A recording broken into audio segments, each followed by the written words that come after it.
Today we're going to learn how to use a fantastic piece of software called Easytether Pro to convert a Raspberry Pi 0W or a Raspberry Pi 4 into a hotspot that can increase your hotspot speeds by 20, 30, even 50 times.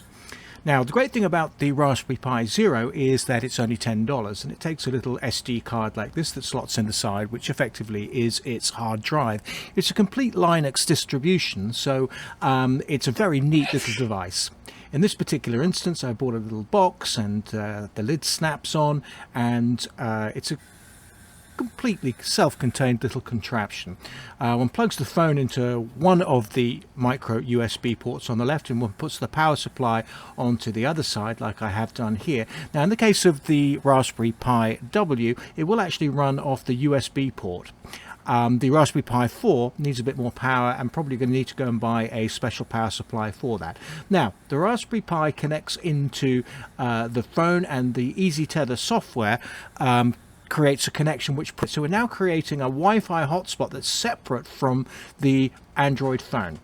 The Wi-Fi is coming out of the Raspberry Pi. Now, if we just pop off the lid here, you're going to see that there's a little blinking green light in there. That is effectively telling us that the hard drive is running, and it can take up to 30, 40, even 60 seconds to completely boot. And as soon as it has booted completely, you're going to see that there's a connection successful comes up on the Easytether Pro application. Now, we're going to go into the complete configuration of this in a minute, but there we go. We can see that the Easytether Pro is connected. Now, before we go into the how to do all of this, let's go into the why we want to do all of this. Well, the reason is very, very simple. I'm now connecting at the moment here to from my Windows laptop to Moto Charlie. Now, Moto Charlie is the Wi-Fi hotspot that's being generated directly from my Android phone, and you can see the speed there. It's 0.18 megabits per second, which is quite frankly pathetic, and you won't be able to run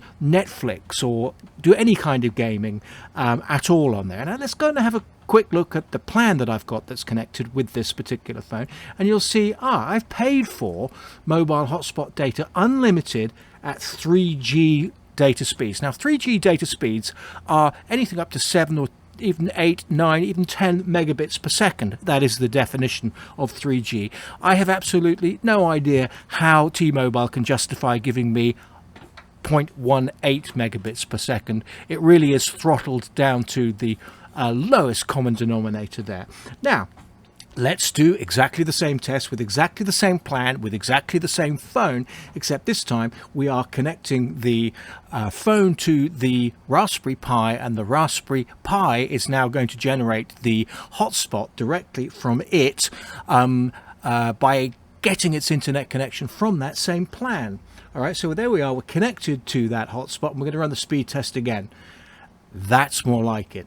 8 megabits a second. So that's gone from 0.2 megabits a second to 9 megabits a second. That's nearly 40 or 50 times faster.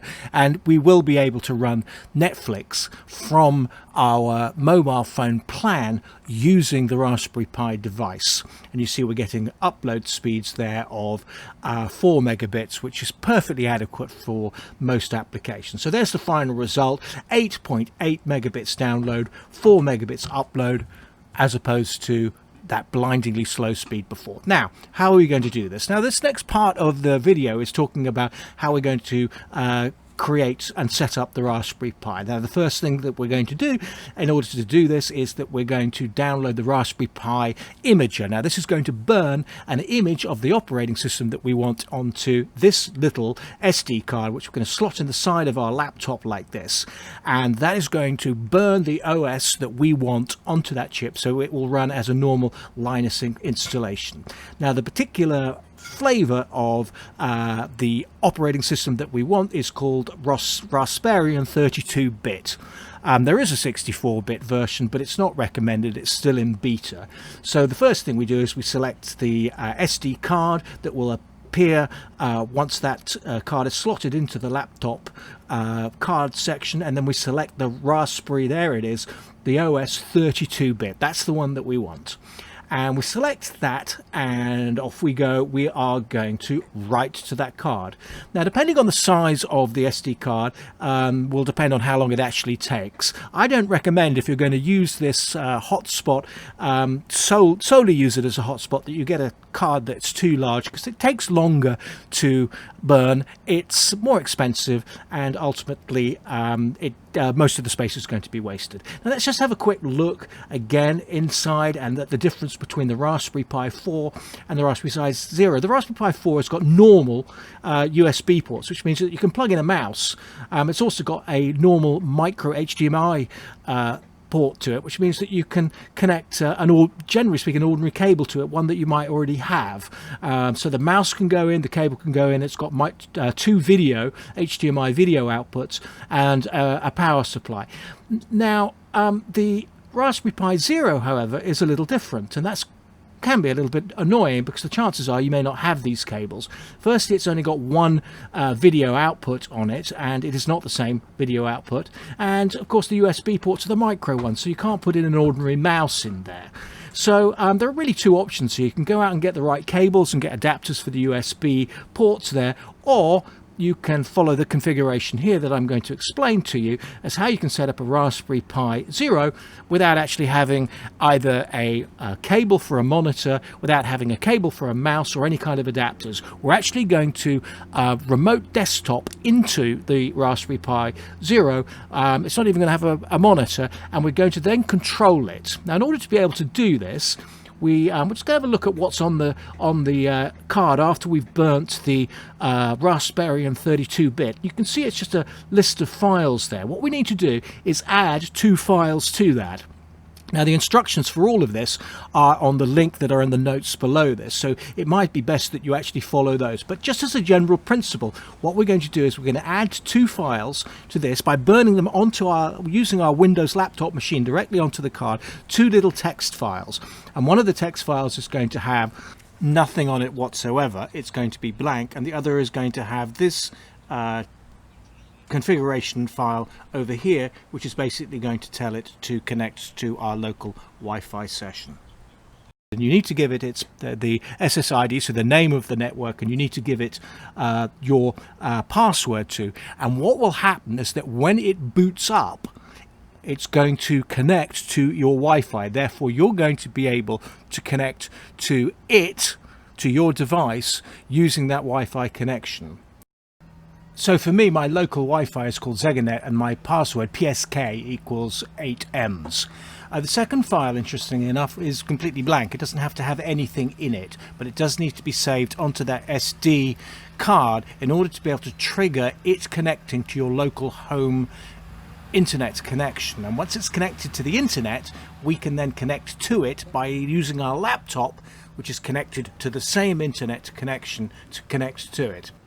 We're going to use PuTTY to connect to it. This is a normal SSH, but we don't know what the IP address of the Raspberry Pi is. Now, we're assuming we've let it boot up now, and if one puts in the command ARP --A into a normal Windows command prompt, CMD at the run of Windows, one can see our options. Now, I know that 4.1, 192.168, 4.1 is the router, and I happen to know that 4.16 is my laptop, therefore it's going to be 4.8. So if we put that IP address 192.168.4.8 into PuTTY, it's going to make a connection on port 22. It's going to make a connection to the Raspberry Pi, and lo and behold, we're going to get that security check. We just say yes to that, and lo and behold, the username is always Pi, because we haven't changed it yet, and the password is Raspberry. So that's fairly easy. And if we've got that all right, we're going to log into the Raspberry Pi. So this is our actual first connection that we've made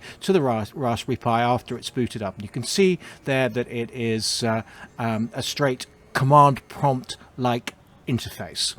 Now, what we need to do is we need to install the remote desktop software. So we're going to do sudo apt install xrdp. It's all in the instructions below. It's going to ask you a few questions, and you say yes to them, and after a while it's going to install the remote desktop software onto the Raspberry Pi. It takes a couple of minutes. Once that's finished, lo and behold, we can now use the ordinary Windows remote desktop in order to be able to connect to it.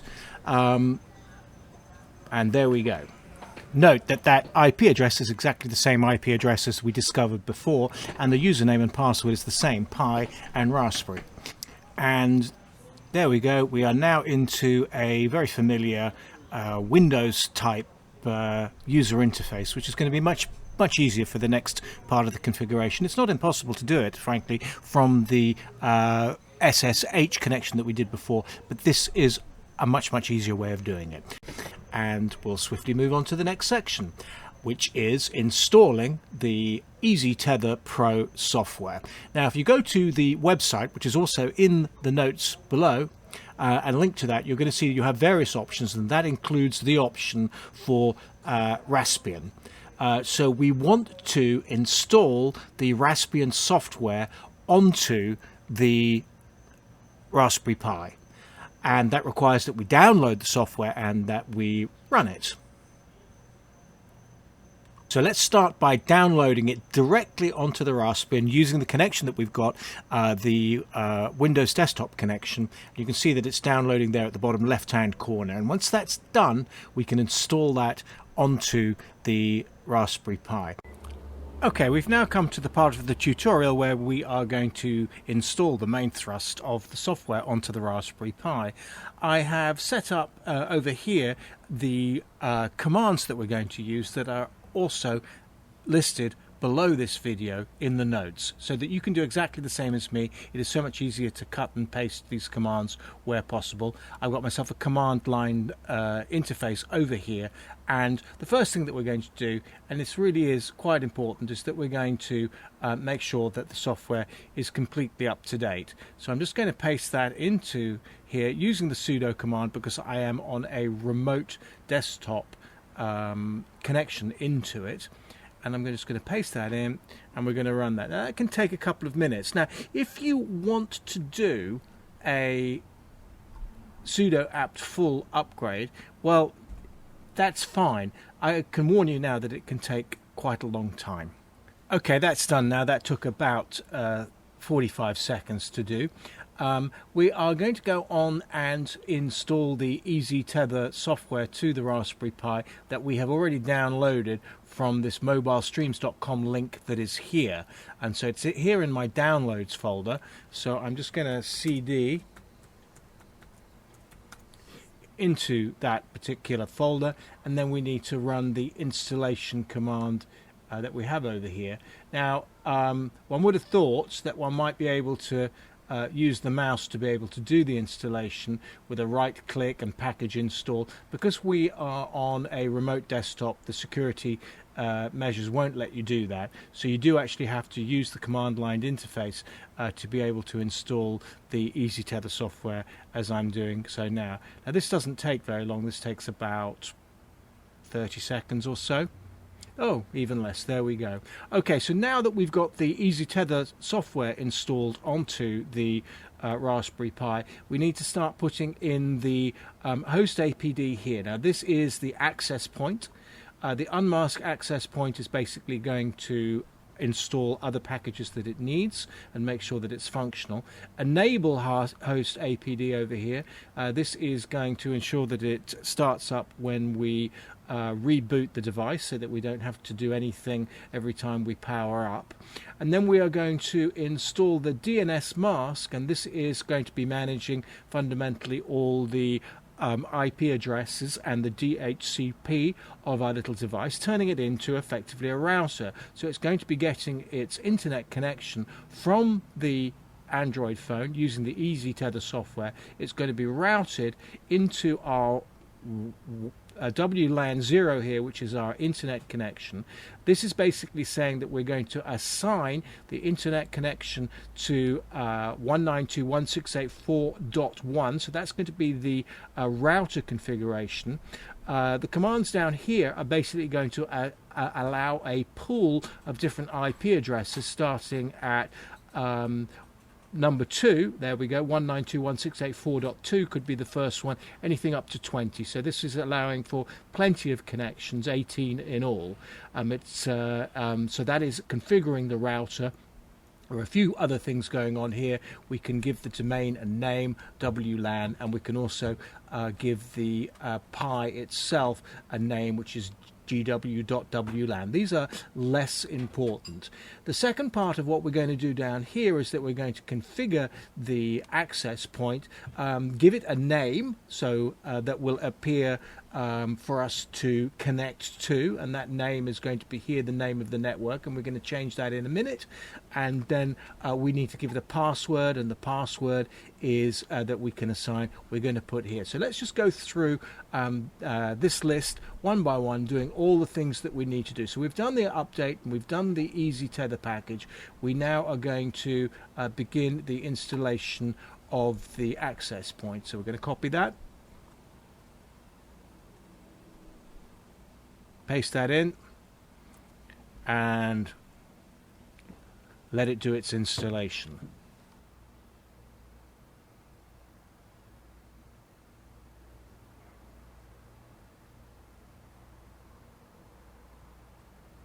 Okay, this seems to be installing now. Great, that seems to be done. So we will now run the next command.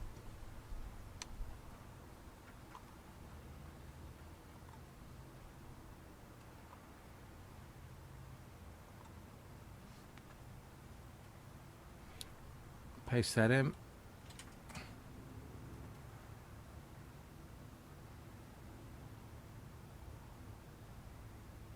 Okay, that seems to have done its magic.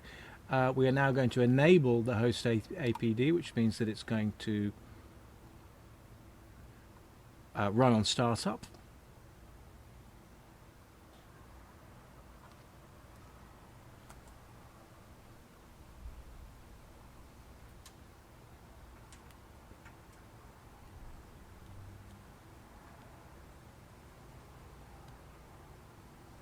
Okay, that's done. Now we're going to install all the components required to create a router, effectively, with the IP addresses and the DHCP.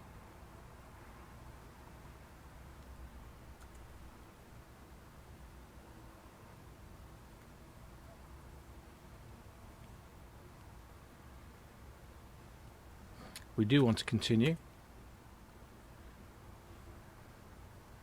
Okay, that is now installed. Now this next command might need a little bit of explanation insofar as, I'll just expand that out.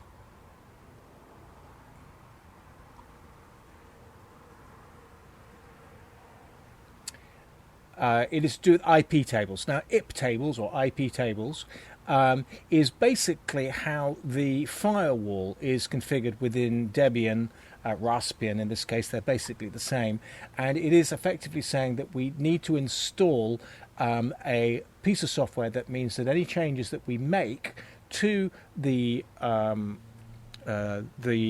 routing of the internet in the firewall, the rules are permanent. Okay. So that's what it means by net filter persistent. It's going to allow us to ensure that we don't have to keep activating or routing the firewall every time we boot up the machine. So let's paste that in and let that do its stuff.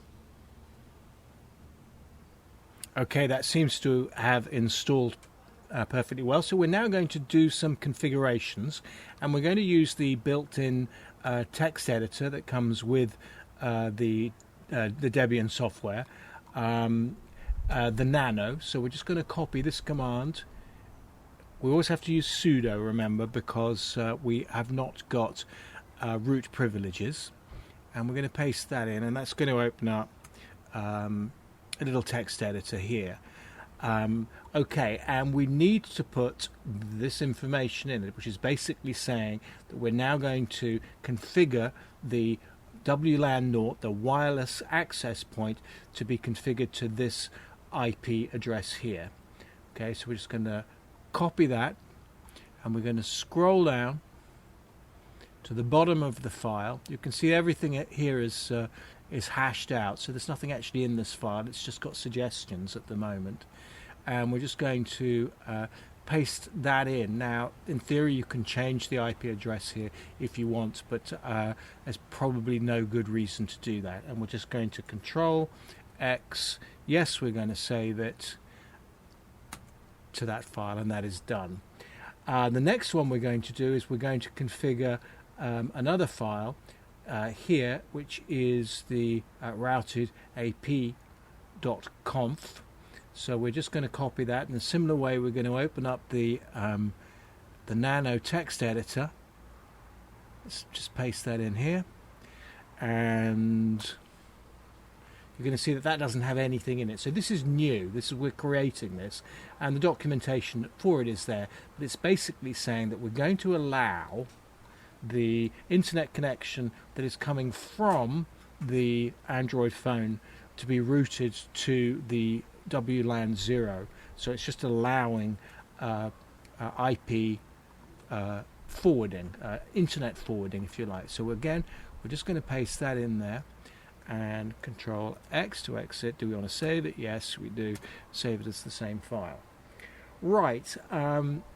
This command here, the iptables command, is quite complicated, and you can look up what iptables are all about, but I'm not going to, because I think it's beyond the scope of this video. I'm just simply going to let you know that this is effectively saying that we are going to route the TUN Easytether, which is the tunneling Easytether software that we've installed. We're going to route that using NAT, which is a network address translating system, and we're going to route that so that it works. That's not a terribly good explanation, is it? But as I say, iptables, IP tables, are very complicated. So we're going to run that particular command, and it's a very quick one. It's just adding a rule into the IP tables, the firewall, as you were. It's the IP rules firewall. And then we're going to call upon that command that we installed a little earlier, netfilter persistent, which means that it's going to remember those configurations after we've if we don't do that, it'll forget them every time we boot up. So we're going to put that one in there.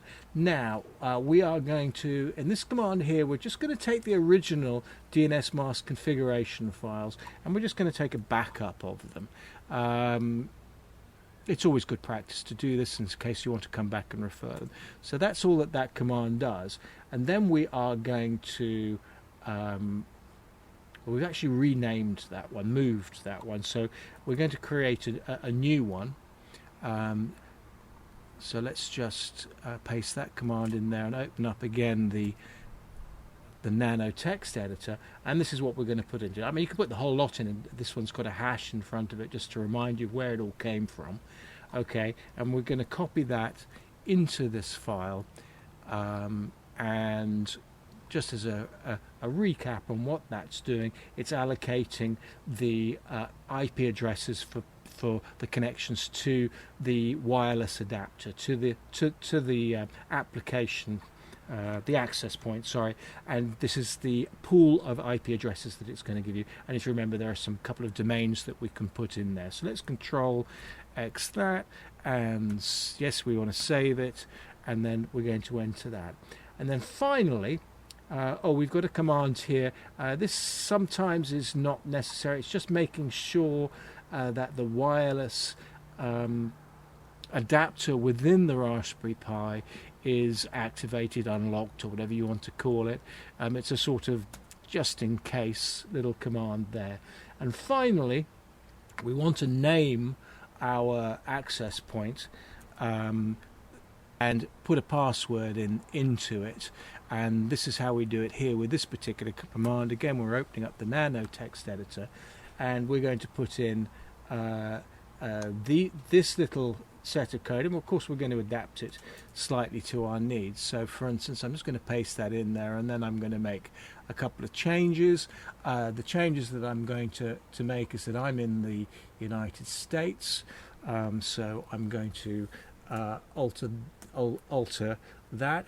this apparently does have some effect on the way that the access point is configured to comply with local legislation, so it's probably a wise idea to put that in. Now the SSID is the name of the network, so let's give it a name. What are we going to call this? We're going to call this Mega Fast. All right, so just add the name that we're going to find to connect to that internet connection, and then we're going to give it down here, we're going to give it a password. These default values were picked up from somewhere else on the internet, so let's put that in there, and I'm just going to give it something simple, 8M. I think it has to be at least 8 characters long. 1 2 3 4 5 6 7 8, and that is all that one needs to do there in order to generate the hotspot to which we are going to connect. So again, let's Control X to exit that. Do we want to save it? Yes. Do you want to save it to the same file? Yes, we do. Now that actually is pretty much everything. So what we need to do at this stage to make everything work and come back to life, we are going to reboot the system. So we're going to do a sudo reboot. Now when it comes back up, we should, if everything works well, see an access point, an internet connection that we can connect to, which is the Megafast with the password of MMMMM. And once we've connected to that, we should be able to use that again for our remote desktop connection. In other words, we connect to it, whether we have or have not got internet at that stage, and we'll come to that in the next part of this tutorial. We should be able to connect to that via that IP address, and that won't move around, so we don't need to worry about trying to work out what IP address the Raspberry Pi is on any longer. It's always going to be on 192.168.4.1. Okay, so let's go ahead and reboot that, and once that's is all configured again, we'll come back and check to see if everything's working. So obviously as we rebooted there, we got kicked out of the remote desktop connection, and as I say, on a Raspberry Pi Zero W, it takes about 35 to 45 seconds to boot. The Pi 4 is a lot faster. It's 10 or 15 seconds maximum before everything is booted up there. So we're just going to wait for that to happen, and then we're going to have another shot at just reconnecting to it. But remember, we're not reconnecting to it using 4 because we've configured it now to be 1. We are no longer we are going to be accessing that particular device directly. So how will we know whether it's working or not after it's rebooted? Well, it's going to be down here, isn't it, in our Windows, and there it is. Like magic, we've got Megafast. Okay, so we're going to connect to Megafast initially now, although I know for a fact that we're not going to get internet connection because I haven't connected the Android phone yet. But let's just see for theory's sake to see whether we can make a connection to it. Now it's asking for my password, so that's all looking good. 8Ms 3 4 5 6 7 8, and then it's usually going to ask you, do you want your PC to be discoverable? That's entirely up to you. It's a private network. I'm just going to say yes in this particular case. So it's going to take a few seconds because the first thing it's going to try and do is try and look for the internet connection. As I say, we're going to connect the phone to it in a second and see whether we do get a high-speed internet connection or not. So I'm just going to pause the video while it does that, but in a minute we're going to see that it's going to say Megafast connected but no internet, which is to be precisely expected at this moment. Okay, so there it is. We can see Megafast, no internet as expected, and we're going to come back onto our connection. As I said, it's now this router is now configured to be 4.1, 192.168.4.1. So let's see if we can get a remote desktop connection, and lo and behold, we can. So now this is on a fixed IP address, and as long as we're connected to it from our laptop, we can always access it in the way that we did before, without having to guess the IP address anymore. And lo and behold, it's worked. We're in. We've got a warning message here, as we had before. change your username and password at will when required. But right at this moment in time, that's not what we're interested in. We're interested in having a look up here, and you can see that WLAN 0 is now configured as 192.168.4.1. So this is now giving out an access point to our laptop, and it is on.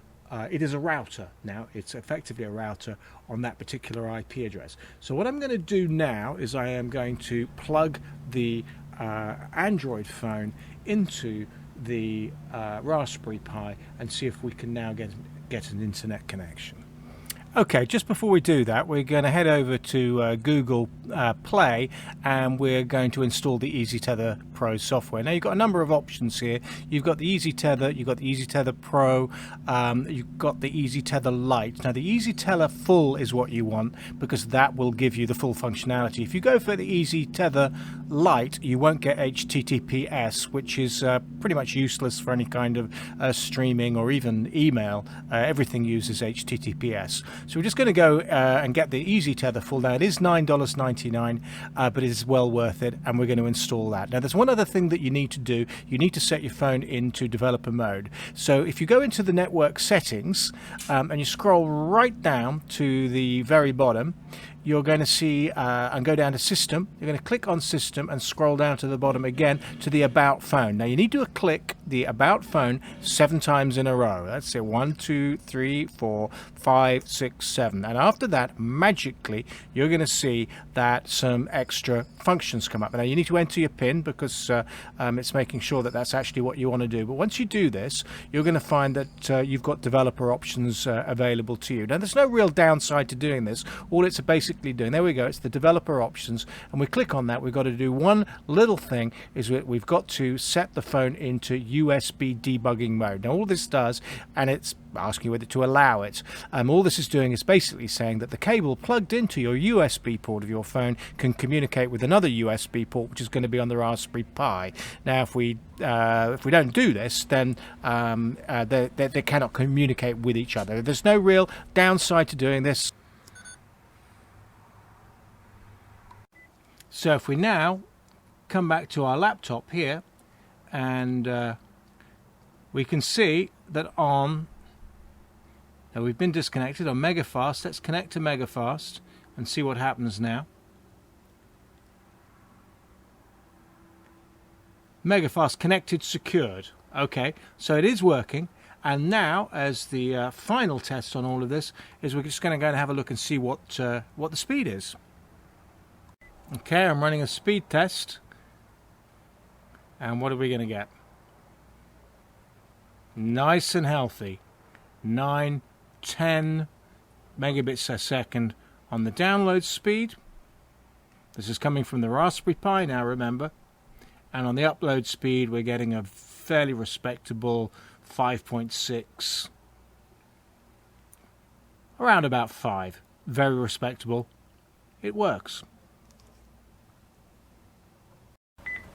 Okay, there's one little tweak that I do recommend that everybody does, and we're going to head over to whatsmydnsserver.com, and we're just going to click in What's My DNS Server. Now, I am logged into the Raspberry Pi that's logged into the Easytether, and we're going to see that it is my local mobile phone carrier. Now, I don't really like that. That means that my local mobile phone carrier is basically knowing pretty much everything that I do on the internet, and I think that that doesn't provide me with a great deal of security, so I want to change that. Now, in order to make this change, one just needs to go back into a remote desktop session of the Raspberry Pi and open up a command line interface and go back into the dnsmask.conf file, and we need to add 3 lines really. This is the no resolve command, which basically says it's not going to allow the Raspberry Pi's normal configuration to take control of the DNS servers. And in here we can put in whichever DNS servers we like. Now, I've chosen 4.9.9999, which comes from the 4.9's company, and 1.1.1.1 that comes from Cloudflare, because both of these companies do not collect personal information when you use their domain servers. And what we need to do is we need to save that, and we need to exit that and reboot. And when we reboot, we're going to do that same experiment again. Okay, if we now go back to whatsmydnsserver.com and we rerun the test, let's see what we get. What I noticed actually doing it with these, we get WoodyNet. Now WoodyNet is in fact the 4.9's DNS server. I've actually done this a few times, and if we do it again we might get the Cloudflare. They're basically both working in tandem, so we'll get one or the other, but we do not, there we go, we do not get T-Mobile's DNS server. That means they're not tracking our movements, so that is an added level of security. Anyway, I think that comes to the end of this tutorial. The notes are below for you to be able to copy and paste all the commands and do this for yourself. And do remember that if you don't want to go through this whole process, it can be a little bit daunting for some people, then you can simply buy the SD card from me and I will send it to you with all the configurations that we've got here pre-configured, and you can just slot that in, and with a few fairly simple maneuvers you'll be able to change that password if you're concerned that your neighbour's going to find out what it is and that sort of thing. But generally speaking, it will work straight out of the box. So I hope you've enjoyed the video. Do join my channel if you feel inclined. I've got lots of really good stuff coming up.